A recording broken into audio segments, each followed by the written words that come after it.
Alright, what is up, YouTube, Rumble, everybody? It's the Debbie2100 here, and so I got another slight MacBook video that I kind of want to do here.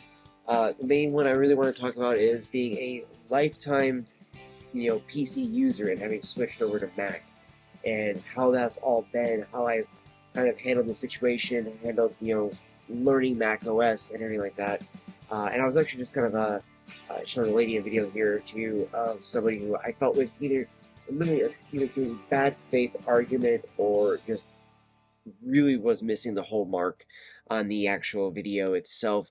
Kept claiming that there was so many things she just couldn't do with Mac that genuinely I'm literally doing those things right now. How are you saying you can't do those things?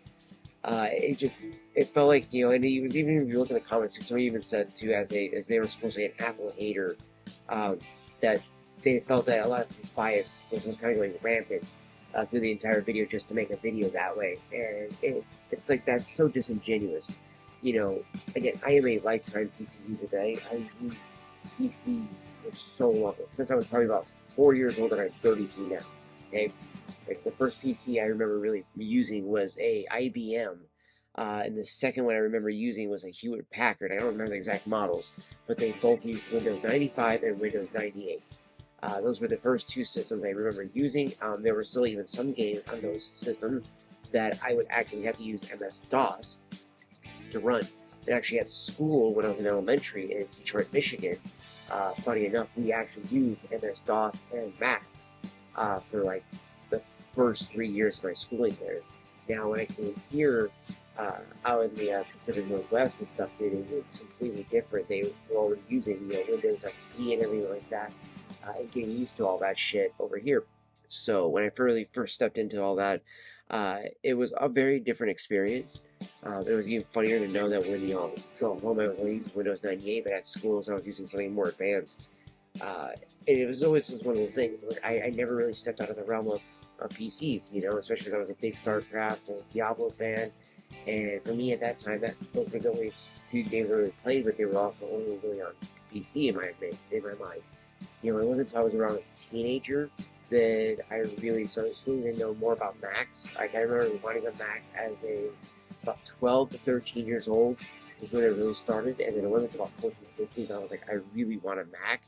At that time I wanted the iMac. It was, I think, the iMac G4.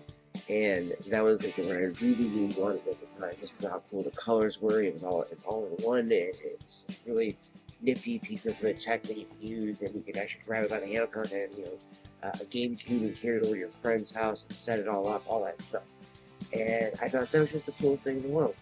And of course, I was always be told by my stepdad at the time, he's like, oh, it's not worth it, man. You have to build your own PC. Okay, fine. We built our PC for 5-6 years maybe, and they were great. I enjoyed it, but then it got to a point where it was like, okay, now I'm no longer building my own. I'm buying a laptop.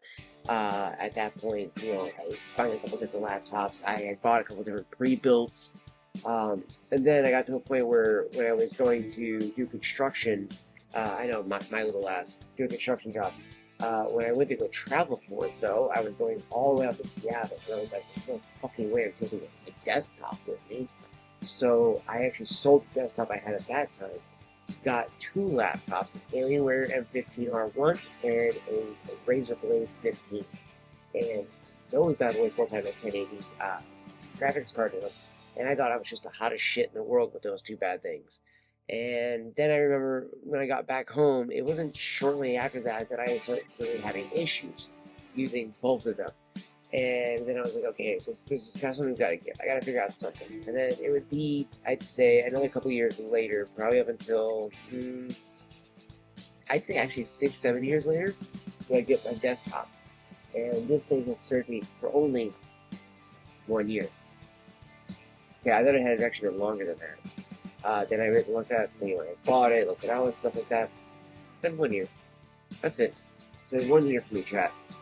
And the sad part is that it's not like the PC itself is actually going out, but it's that as updates and software keeps getting more and more advanced, it's that it can't handle multiple tasks sometimes. If it's like streaming like OBS right now and Cyberpunk, it would crash like that. So there's a lot to be said with that, and so I feel like the biggest caveat to it is like you gotta either just pick streaming, pick gaming. If it's got a game, it's gotta be a low intensity game like, fucking World of Warcraft, Command and Conquer, StarCraft, something like that. Something that's not gonna eat up a lot of GPU or CPU, but something you can still enjoy, right? But it gets to a point where you're like, okay, but if I really, really want to play Cyberpunk, or let's say even The Witcher, you really have to decide, do I play the game and stream, or do I just play the game? You shouldn't have to be down to those delegations of like, what do I do? But 9 out of 10 times, that's how it seems to go. It really does. And I think a big proponent of this is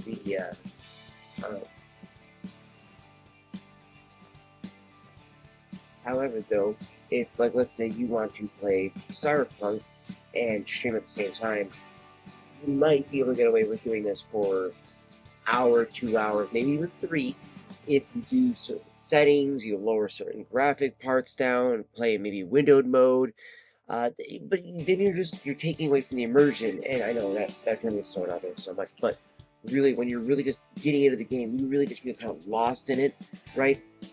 That's the immersion level that you're really looking for, where you're just almost like, oh shit, like that's it. There's world around me, and I'm just playing the game. That's that moment where you're just like, yes, that's truly the game that you're really enjoying, right? You can't do that if you're streaming at the same time. And for anybody thinking like, well, yeah, your PC's, been overclocked the entire time, it's starting to go down. Well, no. This was the case since the get-go.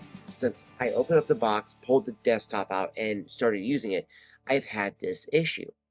Now, I can't say for 100% sure that when I get the Mac Studio, that when and the Cyberpunk, comes over to macOS, and it's just going to perfectly work, right? I'm just going to be able to get it to work 100% with everything going. But the kind of consensus is, yes, I'm going to be able to make it not only work, but put path tracing on, have it run, well over 60 frames a second, and have that enjoyable experience literally using the Mac Studio. Does it mean, yes, I gotta buy the game again? Sure, but it's Cyberpunk. Of course I'm gonna buy the game again. I have no problem in doing that. And especially using it on the Mac Studio with something that's that strong, that powerful, that can really, really shine and show that, that power that, Apple really does have. And I think that oftentimes you hear people always say, gaming on a Mac? What? That's crazy. Yeah, it's crazy in the sense because there's not a lot of titles. But can they do it? Well, yeah, they can totally do it. It's just that more titles need to get off their ass and be like, hey, you know what? Macs can actually game now. We should make our titles actually support that now. More are coming along the way, but it's just not enough yet. So it would be great to see more companies finally be like, you know what? I think Mac has finally come a long enough way that we can finally actually, support that with our games now. I mean, if Cyberpunk, of all things, finally coming to Mac, right? I mean, literally, as a PC user, that was pretty much all of our benchmarks. You could use Cinebench, you could use Heaven benchmarks, but literally, you wanted to test your PC, can it run Cyberpunk? I mean, it literally became the new crisis. Can it run it at the max setting with everything running with no issue, no hiccup at all? That's how you know you've got a real machine right there. But I digress. The fact that it's going to be coming to, Mac literally means you'll be able to say, this is how good my Mac is. Can it run Cyberpunk? See what I mean? That becomes the new real-world actual test. Whereas people are like, well, you see, this MacBook here ran the Cinebench score, the Geekbench score of this. It's like, who gives a fuck? Unless really you were a massive coder, 3D developer, or whatever the case is, you're most likely not probably going to be buying a MacBook Air just for that reason. I mean, at best you're buying a MacBook Pro or the Mac Studio or the Mac Pro to do shit like that. If you're trying to do it at the level of a PC user, right?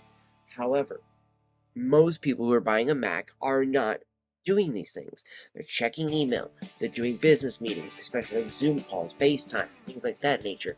They are literally doing things that not really maximize in a sense like the fans or the CPU, the GPU, but maximize the actual usefulness and the effectiveness of a MacBook Air or Pro.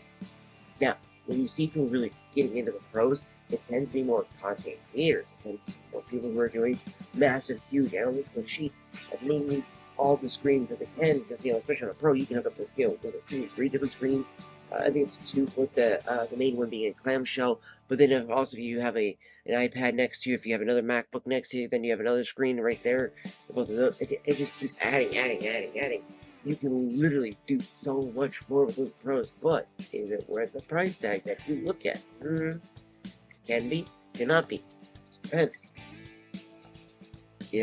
I think one of the biggest issues too we've seen with, at least in my opinion, especially like I said, being a lifetime PC user now switching over to Mac, is that when you have all this hardware that is made by all these different people, eventually you're gonna get some optimization issues, right? I have an AMD CPU and I have an Asus motherboard. I have an Asus version of a NVIDIA graphics card, but then I have Corsair memory. See what I'm saying here? Some things are going to be able to communicate well to each other, while other things are going to be like, I don't really want to. Then it creates a headache that is very frustrating. You just want the $1,600 PC to just fucking work. And oftentimes it doesn't. So, this is where Ergo steps in, the MacBooks, where I literally have had this MacBook One base model for just a little under, I think barely a week now, and it has not only just served me amazingly well, but I have legitimately been able to do things that, especially like editing wise, like doing this new iMovie, right? That with DaVinci Resolve, yes, you can do it. It's so daunting. It's like, here's DaVinci Resolve, and it's like already giving you everything you can do with like Adobe Premiere and Final Cut Pro all in one. Sweet. You give me all these options. Fucking make it simple for somebody to learn. That shit does not get easy to learn, right? And y'all can make fun of me all you want, right? But at least with iMovie, it's fucking intuitive. If I want to do a transition, I can do that. If I want to add music, I can do that. If I want to do this, I can do that. It makes it simpler. It makes it easier. And then as soon as, yes, I want to upgrade to Final Cut Pro, I've already started utilizing so much of its own technology already in iMovie that it's going to be very second nature. Same thing with using GarageBand to make music, but then excelling up to, not excelling, right, but advancing up to Logic Pro. Well, guess what? Same thing applies. You now know how to already make your music, and now you already know how to make samples, stuff like that. Now you just got to apply all that knowledge to the app's bigger brother in this sense. Because I don't really want to say a different app, but because Logic Pro and Final Cut Pro are just legitimately the next step evolution of those said products. You know what I mean? So that is a huge thing right there. So I wanted to make sure I brought that up to attention as well, But I will say this too, though. Having used the macOS so far, one of the biggest things that I was kind of annoyed with, I think the only really thing I was annoyed with, was Safari. Alright, I love Safari, but then I found out for whatever reason I've been having issues with my Hulu and HBO accounts and all that other stuff like that, to the point that I had to download Opera. First I did Chrome. We'll not be putting Chrome back on there ever again. I only did it because I was like, I am curious how much will it use in resources, or even Chromium. No. And on top of that, the way they track every little movement you do, even if you tell it, don't track me, it's registering every fucking click you make. Not okay with this. Not okay with you tracking my movements of everything like that. Like, what the fuck are we doing here? So yes, I decided, let's go with Opera. Yes, Opera has had its own issues and stuff like that in the past. However, though, I still felt safer using that, and it's a Chromium-based platform that I can actually utilize to, watch YouTube videos, or not videos, but like Hulu, Netflix, so forth, so on. And at first I thought maybe it's the HDCP thing that, one of these guys out here was saying about. It's like, no. In fact, actually you have to toggle that on. So I do think that the person who got his Mac Mini actually got a used one that somebody had kind of refurbished, but didn't tell him that. Because there's some subtle signs there that that's exactly what probably happened. Like, just a subtle sign, just a subtle. None of you noticed them. You wouldn't notice them. They're just so subtle, you just wouldn't notice them.